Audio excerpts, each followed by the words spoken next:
নমস্কার বন্ধুরা, বর্ধমান শহর ডাক্তারি তথ্য চ্যানেলে আজ আমরা আবার একটা নতুন ভিডিও নিয়ে হাজির হয়েছি। আজ আমরা আলোচনা করব বর্ধমান মেডিকেল কলেজ অ্যান্ড হসপিটালের সিটি স্ক্যান পরিষেবা নিয়ে। মানে আপনি বর্ধমান মেডিকেল কলেজ অ্যান্ড হসপিটালে দেখাচ্ছেন এবং সেখানে কিভাবে আপনি সিটি স্ক্যান পরিষেবা নেবেন, সিটি স্ক্যান পরিষেবা আপনাকে পেতে গেলে কি কি করতে হবে, কিভাবে নেবেন, এই সমস্ত কিছু নিয়ে আজকে আমরা আলোচনা করব। তো বর্ধমান মেডিকেল কলেজ অ্যান্ড হসপিটালে সিটি স্ক্যান মেশিন আপনার আছে দুটো।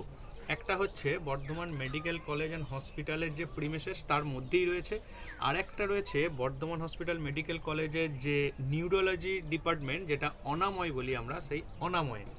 তো অনাময়ে যে সিটি স্ক্যান মেশিন আছে সেটা হচ্ছে পিপিপি মডেলের মেশিন, ঠিক আছে। তো এই পিপিপি মডেলটা কি সেটা নিয়ে আমরা পরে একটা ভিডিওতে আলোচনা করব। তো এখন আমরা সিটি স্ক্যান পরিষেবাটা নিয়ে আলোচনা করি।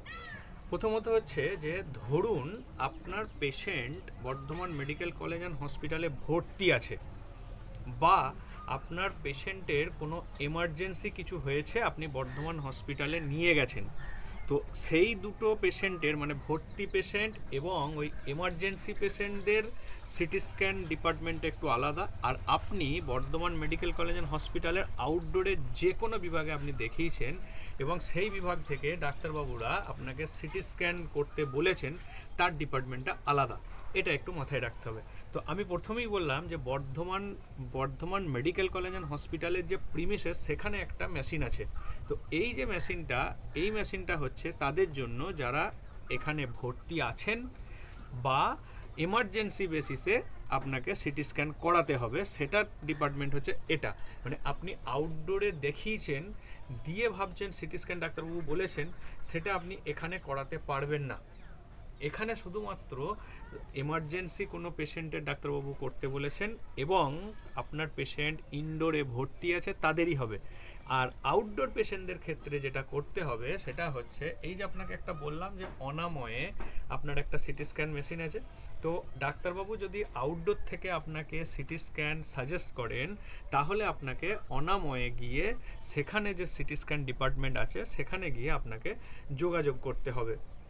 সেখানে গিয়ে যোগাযোগ করার আগে আপনাকে এখান থেকে ডক্টরবাবুর কাছ থেকে আউটডোর টিকিটে যদি ডাক্তারবাবু লিখে দেন যে সিটি স্ক্যান করতে হবে, সেই আউটডোর টিকিট এবং সেই রেসপেক্টিভ ডিপার্টমেন্ট থেকে রিকুইজিশন কাগজ বলে একটা কাগজ হয়, সেই কাগজটা অবশ্যই কালেক্ট করতে হবে এবং সেটা নিয়ে আপনাকে অনাময়ে যেতে হবে এবং ওখানে অবশ্যই আপনাকে আধার কার্ডটা সঙ্গে করে নিয়ে যেতে হবে। তো অনাময়ে আপনি কিভাবে যোগাযোগ করবেন তার একটা ফোন নাম্বার আমি আপনাদের এখানে দিয়ে দিচ্ছি, সেটাতে আপনারা যোগাযোগ করতে পারেন। এইবার অনেকের কোয়েশ্চেন থাকে যে আমি বাইরে কোনো প্রাইভেট ডক্টর দেখিয়েছি, তো আমি কি অনাময়ে সিটি স্ক্যান করতে পারবো? হ্যাঁ, আপনি পারবেন। সেক্ষেত্রে আপনাকে ওই প্রাইভেট ডক্টরের প্রেসক্রিপশন নিয়ে গিয়ে অনাময়ে যে সিটি স্ক্যান ডিপার্টমেন্ট আছে সেখানে গিয়ে যোগাযোগ করতে হবে, বা যে ফোন নাম্বার দিয়ে দিয়েছি সেখানে আপনারা যোগাযোগ করবেন। ওখানে বাইরের প্রাইভেট প্রেসক্রিপশনের একটা ন্যূনতম খরচা লাগে, সম্পূর্ণ ফ্রিতে হয় না। শুধুমাত্র আউটডোর পেশেন্ট যারা যাবেন ওখানে তাদের কিন্তু সম্পূর্ণ ফ্রি অফ কস্টে সিটি স্ক্যান করা হবে। বর্ধমান হসপিটালের, আবারও বলছি, বর্ধমান মেডিকেল কলেজ অ্যান্ড হসপিটালের আউটডোর পেশেন্ট হতে হবে। অন্য কোনো গভর্নমেন্ট হসপিটালের আউটডোরের পেশেন্ট কিন্তু হবে না। আমি বারবার বলছি, শুধুমাত্র বর্ধমান মেডিকেল কলেজ অ্যান্ড হসপিটালের আউটডোর টিকিট হলে সম্পূর্ণ ফ্রিতে হবে। অন্য কোনো প্রাইভেট ডক্টর বা অন্য কোনো গভর্নমেন্ট হসপিটালের কোনো আউটডোর টিকিট হলে তাহলে কিন্তু সেটা একটা ন্যূনতম কস্ট আছে, সেটা দিয়ে করতে হবে। সেটা আপনি ওখানে যোগাযোগ করলে ওনারা বলে দেবেন যে কত টাকা কি খরচা, সেটা আপনি করতে পারেন।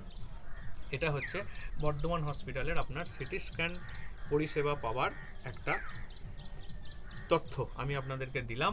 যদি কাজে লাগে তো অবশ্যই একটা লাইক করবেন। ধন্যবাদ।